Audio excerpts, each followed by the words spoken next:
And thank you also to you and your colleagues for inviting me here today. It was an invitation I accepted with a sense of trepidation because I realized I was only going to be given 5 minutes to speak.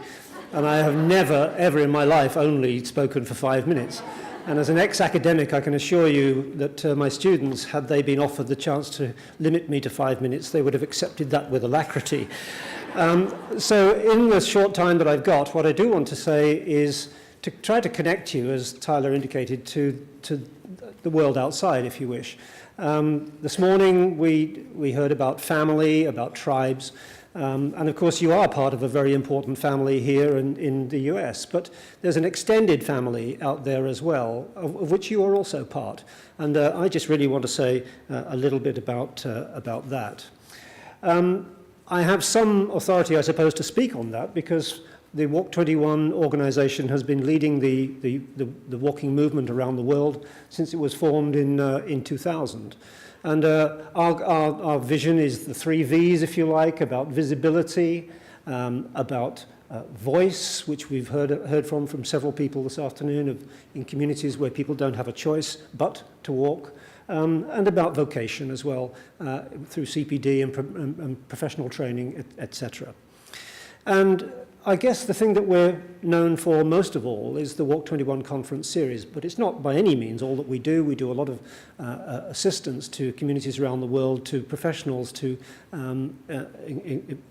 help them to create communities where people can choose to walk.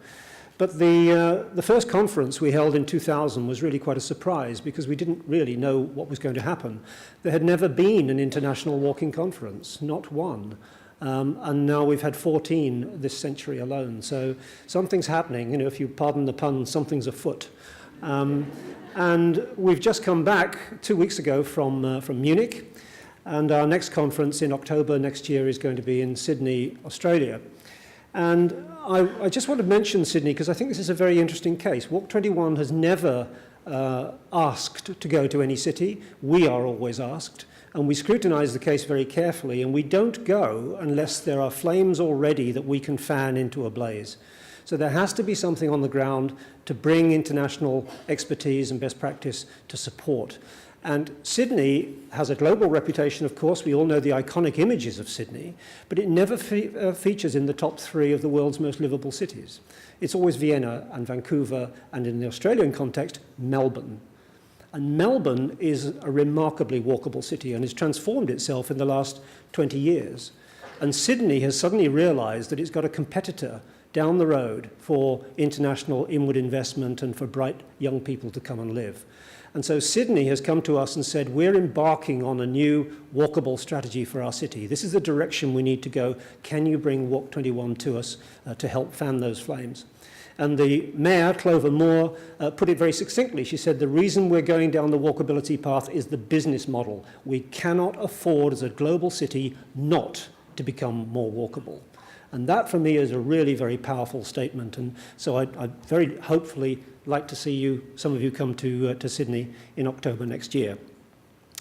Well, some challenges for the next decade. I won't go through these because I really want to move on within the 5 minutes that I've got to just ask, you know, in the Sydney context or any other context, many cities have these kinds of policies. You'll call them something different perhaps, you know, about climate change targets and tourism development and health strategies, etc.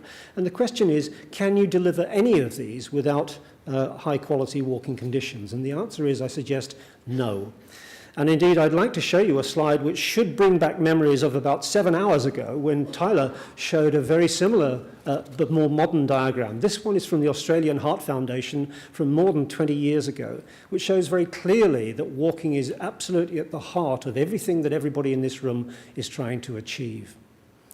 Well, in Munich, and I'll finish just by saying a little bit about the conclusions from Munich, and you can go to the Walk21 website and download all of the PowerPoint presentations from that conference and also the conclusions.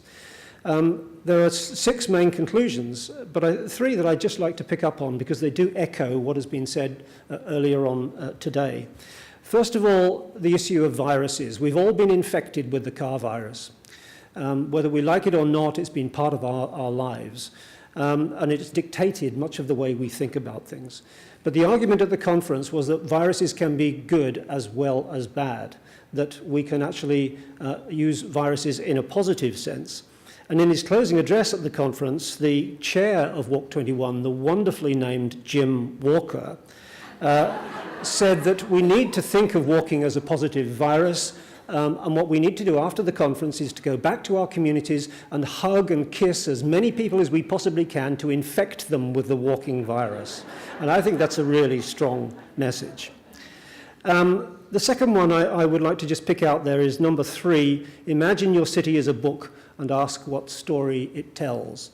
And that really comes from the experience of Munich itself, which asked all its citizens to write on a postcard the things that they wanted to see as the next chapter in that city's history. And some of the ideas that came in led to really spectacular results. For example, the creation of a new quiet zone in the middle of the city close to a hospital so that patients recovering after surgery could hear birdsong to aid their recovery. And many other things came out of that as well. So the question for you is, what story does your city tell? Is it a crime story? Is it something dystopian out of Margaret Atwood? Is it a horror story? If it is, then maybe you need to turn it into an adventure story as you and your walking colleagues change that background story. And of course, the goal in the end is a love story. Or better still, perhaps, as we heard earlier on from Regina Benjamin, is that it should be a joyful story too. And then the last thing I just mentioned here, which has been picked up several times already today, is this dreadful 270,000 fatality toll around the world of people walking and struck by vehicles. And the conference concluded that 0 is the only acceptable target. Anything else is not acceptable.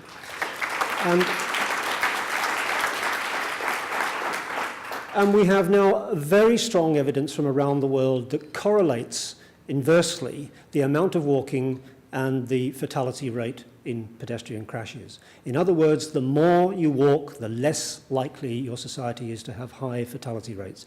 So the solution to this problem is not to barricade ourselves off, to segregate ourselves, to find walking zones where we go and walk. The solution is to calm the car, take over the streets, and flood it with people. And when we do that, the end result will be much greater safety for us all. So 0 is the target. And in Europe, they talk about sojourning.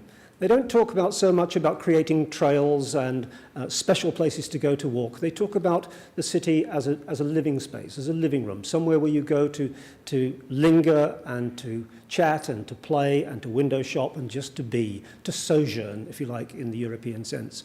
And that really is the goal for getting those targets down to 0. Thank you very much and good luck.